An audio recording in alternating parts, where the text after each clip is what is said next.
Most people spend their entire lives chasing money. Very few stop to ask the question that actually matters. What kind of mind will be holding it when it arrives? How the mind you build today determines the wealth you keep tomorrow. There is a pattern so consistent, so quietly observable across generations of high-stakes environments, that it borders on a law of human behavior. And yet almost no one talks about it directly. The pattern is this: financial collapse rarely begins with a bad investment. It begins with a structural failure inside the person making the decision. Money is not a solution. It is a magnifier. Whatever exists inside a person before wealth arrives, the psychological architecture, the emotional reflexes, the tolerance for delayed gratification, all of it gets amplified the moment resources increase. A mind built on the need for external validation does not become more secure with money. It becomes more exposed, more reactive, more fragile under pressure. This is not abstract philosophy. It is a behavioral pattern that repeats with near mechanical precision across corporate environments, entrepreneurial careers, and social hierarchies.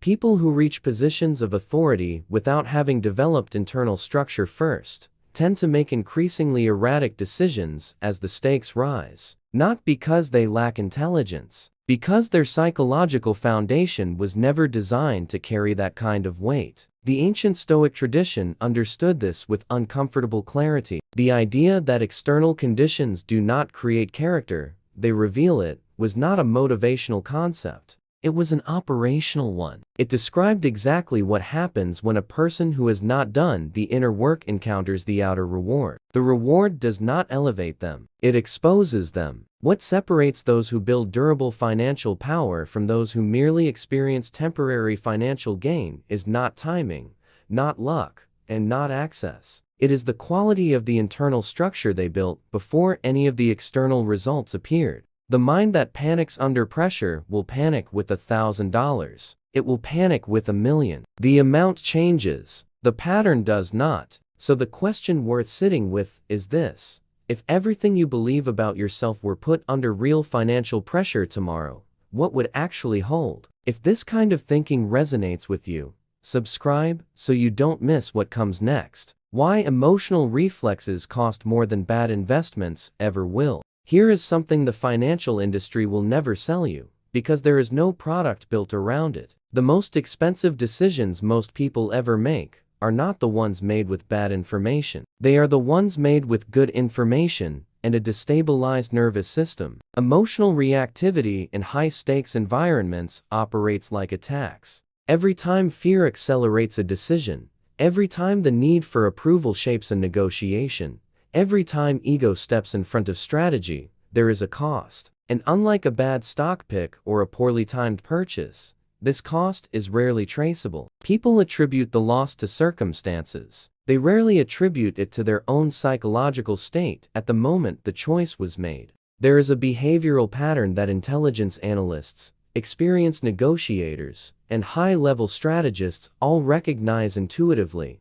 The person who needs the outcome more loses the room. It does not matter how strong their position is on paper. The moment urgency becomes visible, the moment desperation surfaces in body language, tone, or timing, the other side recalibrates, and the terms shift accordingly. This is not a negotiation trick. It is a fundamental law of social dynamics. The one who controls their need controls the interaction. The one who controls the interaction controls the outcome. Throughout history, the most effective military commanders were rarely the most aggressive. They were the most patient. They understood that a disciplined army that waits for the right moment defeats a larger force acting out of urgency almost every time. The battlefield changes. The psychological principle does not. In financial environments, this translates directly. The person who can sit with discomfort without reacting, who can hold a position without needing immediate resolution,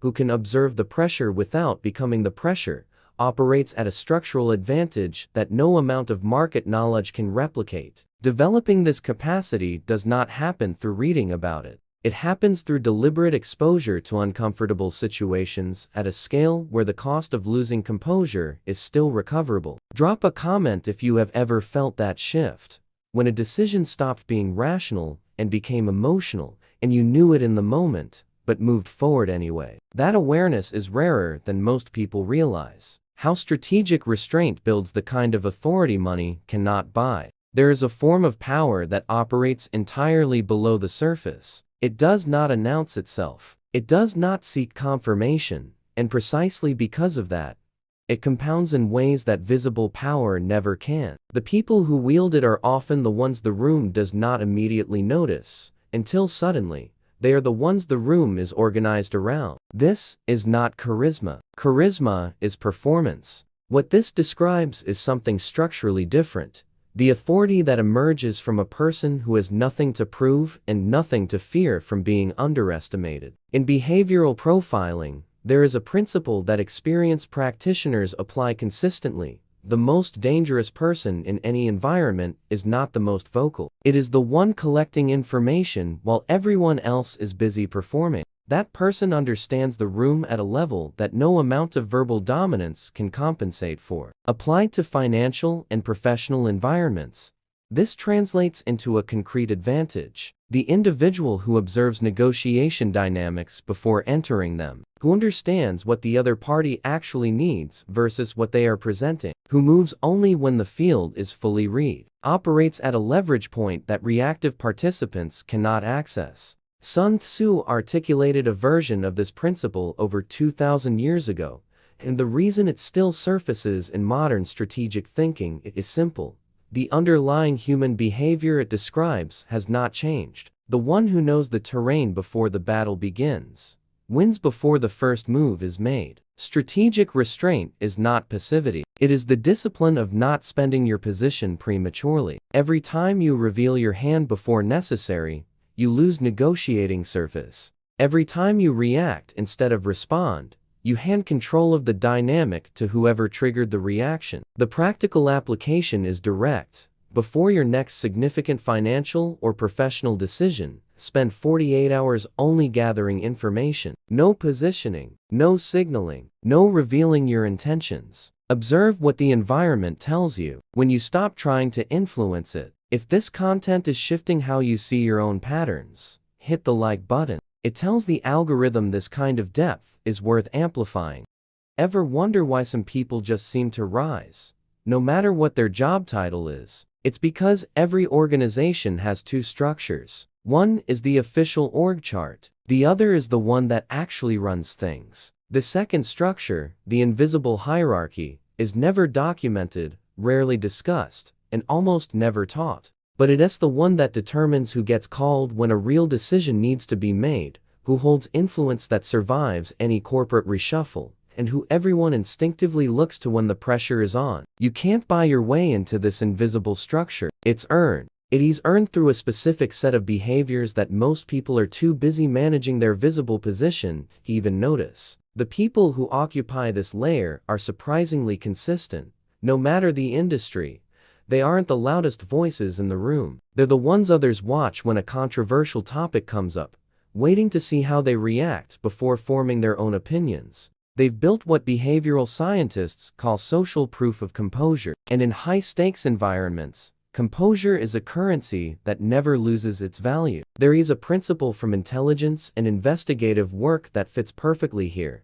To understand someone's true character, you have to establish what's constant in their behavior. How someone acts when there's no pressure, that's just their personality. But how they act under intense pressure, that's their true operating system. The invisible hierarchy in any room is made up of the people whose operating system stays stable, regardless of the chaos around them. The stability isn't something you're born with. It's constructed. It's built through repeated exposure to uncomfortable situations where you consciously override the impulse to react. It's built through making decisions based on careful observation, a sense of urgency. It's a long-term posture, held quietly, without applause or the need for immediate results. Here's a practical way to start building this. Identify one professional relationship where you've been reacting instead of positioning. Not necessarily getting emotional, but responding to quickly, before you've understood the full dynamic. For the next 2 weeks, just observe that relationship. Don't take any action, just watch. What you discover about the underlying structure will likely change your entire approach. Because having financial power without social intelligence is just capital waiting for the wrong moment to disappear. This brings us to a crucial and often uncomfortable point. The bank account is always the last thing to change, never the first. Your financial situation is a symptom. It's a reflection of decisions made months or even years ago, in moments that seemed minor at the time. Those decisions were made by a version of you operating from whatever internal structure you had built up to that point. This is why two people with the exact same opportunities can have wildly different outcomes. The opportunity is never the variable. The variable is the psychological architecture processing that opportunity. Durable financial stability, the kind that survives market crashes, failed ventures, and genuine hardship, doesn't come from a superior strategy. It comes from a mind that can hold a long-term direction without needing short-term validation. A mind that can absorb a loss without spiraling into catastrophe. A mind that can sit with uncertainty without making desperate moves just to escape the discomfort, rather than solving the actual problem. There's an ancient strategic principle, used in military, diplomatic, and business contexts throughout history. Never reveal the full scope of your position till it is unassailable. This isn't about deception. It's because revealing your plans too early invites interference, competition, and pressure that a developing position can't yet handle. The people who build real, lasting power in any field understand the difference between when to move and when to let the field develop further. This discipline, holding a direction without broadcasting it, advancing without announcing it, building without performing for an audience, is one of the most psychologically demanding things a person can do. And it is precisely what separates those who accumulate lasting influence from those who generate short bursts of visible success, only to be followed by an equally visible collapse. Perhaps the most unsettling part of this entire framework isn't that psychological power comes before financial power. It's that on some level, most people already know this. They feel it in moments of quiet clarity, somewhere beneath the noise of urgency, comparison, and the constant pull toward instant gratification. And then, the pressure returns, and the old, reactive patterns take over again. If this video has named something you've been circling in your own mind, subscribe to the channel and turn on notifications. The next video goes deeper into these behavioral patterns, and the ones after that will go deeper still. Leave a comment with the one part that hit closest to home. Even one word is enough. That kind of signal, that kind of self-awareness, matters more than you might think. Remember, the internal architecture always comes first. The rest follows. It always has.